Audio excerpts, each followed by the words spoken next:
Setting up your dropshipping store using Seller Trend is simple and beginner friendly. First, start by creating an account on Seller Trend if you haven't already.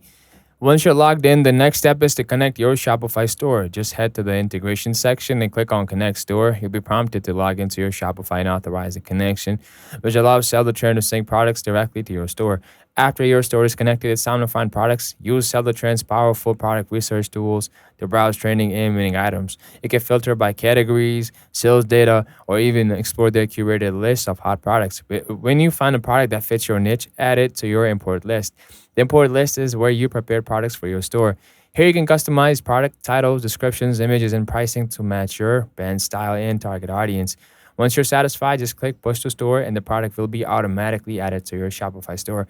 After importing products, customize your store's design and setting inside Shopify to give it a professional look. Make sure to set up essential pages like About Us, Contact, and Shipping Policy. Don't forget to install any apps you need for marketing, customer service, or analytics. Finally, test your checkout process by placing a test order to ensure everything works smoothly. Once you're confident, you're ready to launch your store and start promoting your products. If you found this walkthrough helpful, please like and subscribe for more e-commerce tips and drop a comment if you want a deep dive on product research or marketing strategies.